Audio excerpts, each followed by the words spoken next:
Hi எல்லாருக்கும் வணக்கம். எப்படி இருக்கீங்க? இன்னைக்கு நம்ம வந்து பனானா பேன்கேக் எப்படி வைக்கிறதுன்னு பார்க்க போறோம். இது ஒரு பேசிக் பனானா பேன்கேக் ரெசிபி தான். ரொம்ப ஈஸியா பண்ணிரலாம். நான் சொல்லப் போற மெஷர்மெண்ட்ட வச்சே நீங்க பண்ணுனீங்க அப்படின்னா, ரொம்ப அருமையான பேன்கேக் நம்ம ரெடி பண்ணிரலாம். இது நம்ம எப்படி பண்ணலான்னு பார்க்கலாம். வாங்க வீடியோக்கு போலாம். இங்க நான் 2 கப்புக்கு மைதா எடுத்து வச்சிருக்கேன். 1 கப்புக்கு காய்ச்சி ஆற வச்ச பால், 1/2 கப்புக்கு சீனி எடுத்திருக்கேன், 1 முட்டை, 1 டீஸ்பூனுக்கு பேக்கிங் சோடா, கொஞ்சோண்டு உப்பு, 1 வாழைப்பழம் நாம சேர்க்க போறோம்.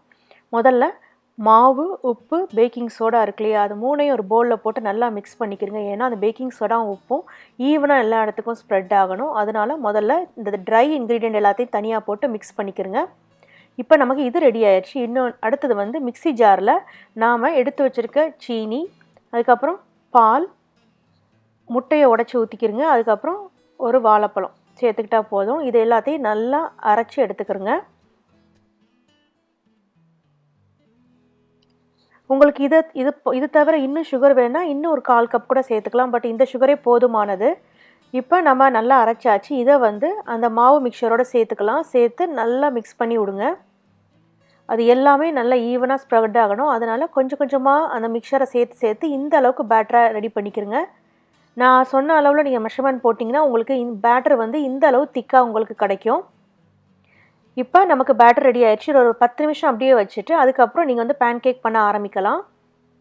இந்த ஸ்கில்லட் நல்லா ஹாட்டாக இருக்குது. அதில் ஒரு லேடல் அளவுக்கு நான் ஊற்றிருக்கேன். ஊற்றிட்டு ரொம்ப ஸ்ப்ரெட் பண்ண வேண்டாம், லைட்டாக ஸ்ப்ரெட் பண்ணால் போதும், ஊத்தப்பம் மாதிரி.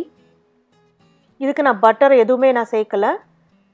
இது லைட்டாக தான் நான் ஸ்ப்ரெட் பண்ணியிருக்கேன். நான் ஊற்றிருக்க இந்த சைஸில் நீங்கள் ஊற்றுனீங்க அப்படின்னா 8 பேன்கேக் வரை நம்ம மேக் பண்ணலாம். அப்படி இல்லை அப்படின்னா நான் குட்டி குட்டியாக ஊற்றுனீங்கன்னா இன்னும் நிறைய கூட நீங்கள் பேன்கேக் பண்ணலாம். இப்போ பாருங்கள், கீழே லைட்டாக ப்ரௌனாக இருந்துச்சு, நம்ம திருப்பியாச்சு. இப்போ ரொம்ப அருமையான பேன்கேக் ரெடி ஆயிடுச்சு. இப்போ உங்களுக்கு பேன்கேக் எப்படி ஈஸியாக பண்ணிடுறதுன்னு தெரியும்னு நினைக்கிறேன். இப்போ இதில் நான் வாழைப்பழத்தை வெட்டி வச்சுருக்கேன். இதில் நான் கித்தூல் சிரப் நான் சேர்க்குறேன். இதுக்கு பதிலாக நீங்கள் பேன்கேக் சிரப்போ இல்லை மேப்பிள் சிரப்போ இல்லை ஹனி இருந்தால் ஹனி கூட நீங்கள் சேர்த்துக்கலாம். அவ்வளோ அருமையாக இருக்கும். இந்த பேன்கேக்கு சுட சுட நம்ம சர்வ் பண்ணும்போது கட்டாயம் குழந்தைங்க விரும்பி சாப்பிடுவாங்க.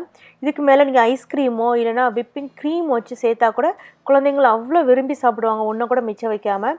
ஸோ இதை ட்ரை பண்ணி பாருங்கள். பார்த்துட்டு உங்கள் கமெண்ட்ஸை சமையல் விருந்தில் போஸ்ட் பண்ணுங்கள். இந்த வீடியோவை லைக் பண்ணுங்கள், சேனலை சப்ஸ்கிரைப் பண்ணுங்கள். இன்னொரு வீடியோவில் பார்க்கலாம். நன்றி, வணக்கம்.